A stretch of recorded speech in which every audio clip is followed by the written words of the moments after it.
hung with Brady, I imagine, at some point, right? I talked to him just recently. It was the first time I got to meet him and talk to him a bit. Okay. And Bill, actually, and Gronk. I met Bill, Gronk, and Brady all separately in the last month or two. The last month or two. Here's my experience with Bill. Okay. I was doing a commercial, Dunkin' Donuts commercial. Yes, sir. I was to show up and do a commercial. Mm-hmm. And, Brady had been on one. Yes. And that opens the door. You're like, that's fine. You can do anything if he's done it. There's no shame in it. I show up there and Bill is in the commercial with me, and Jordan is in the commercial as well. Oh. And Jordan is his girlfriend. His girlfriend. Okay. Yeah. You thought Michael. That was not Michael. Okay. No. Very good.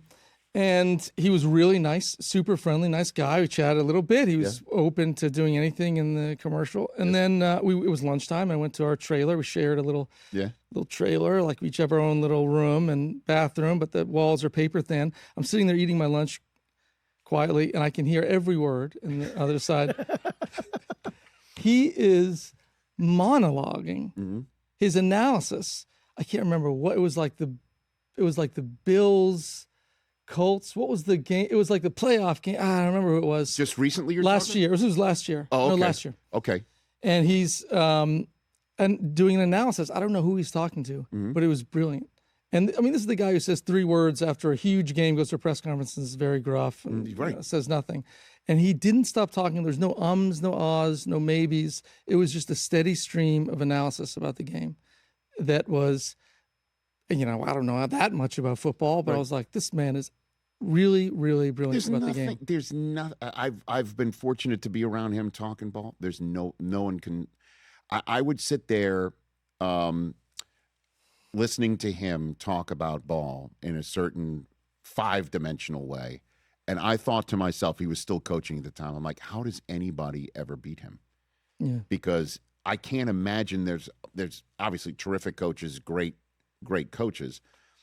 His institutional knowledge of the sport and his ability to boil it all down to the matchup and then take advantage of each and every one of them over and over and over again. Yeah. And then all of his teams were situationally brilliant, all of them, where a ball would be rolling down on the ground, 31 other teams would have players just walk back to the sideline, plays over. A Patriot picks it up and runs it in for a touchdown. It's like, oh, that was a fumble. Like that would happen over and over again. And I assume your flag football team was the exact same way, right? That's right. Yeah. Did I get that right? Yeah, you sure did. So then the sour grapes, it must burn. Does it feel like a great wrong has been done to you? To me? Yeah. How so? Not done to you, Okay. but does it evoke that feeling in you of like, what a shame that he wasn't inducted into the Hall of Fame? Well, he's going to get in, but the fact that he's not a first ballot Hall of Famer is absurd.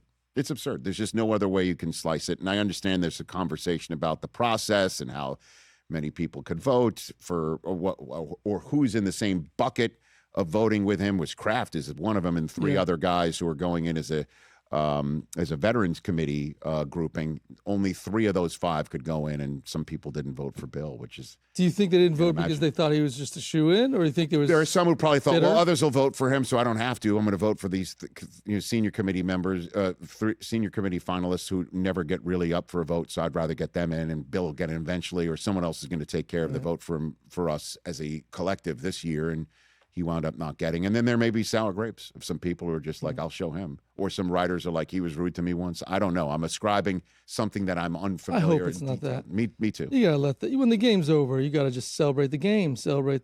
I saw Jon Hamm come on your show. Yes, sir. Here's an example of someone who doesn't do this well. John, he's a buddy of mine. He's a great guy. He's a Cardinals fan. Yes. So he comes on and he made a remark that Boston fans were insufferable. So what? There's nothing insufferable about winning. You know what I mean? What's insufferable is jealousy, bitterness, and resentment. Right? You have a winning. It's not the fans. It's not their fault that they have winning teams. They're great organizations. Yes. But to be a Cardinals fan, you lose to the Red Sox in 2007 and 2013. Right? You lose twice. You're Jon Hamm. You're watching that. You're frustrated.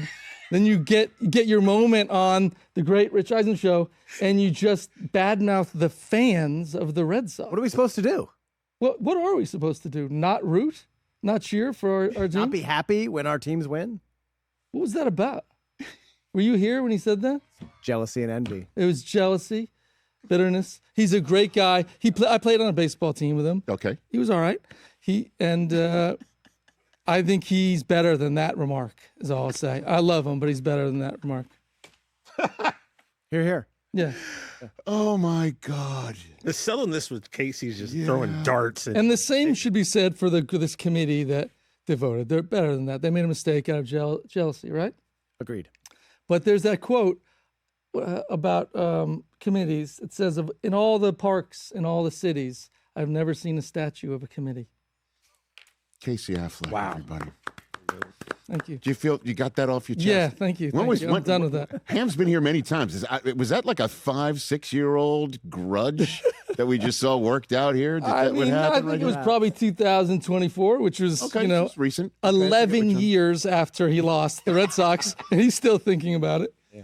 I don't know, because did he say when he shot the town with your brother that he got a bunch of crap, a bunch of grief? And Fenway Park or something like that. Didn't he say that? He heard about? Doesn't he wear the Cardinals hat everywhere? He was wearing it at a Cubs World Series. Yeah. Nobody gives Cardinals fans any grief.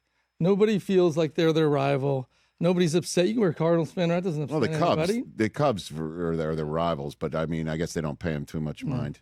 Hey, you made it all the way to the end. Thanks for that. Check us out every single day streaming live on Disney Plus and the ESPN app 12 to 3 Eastern.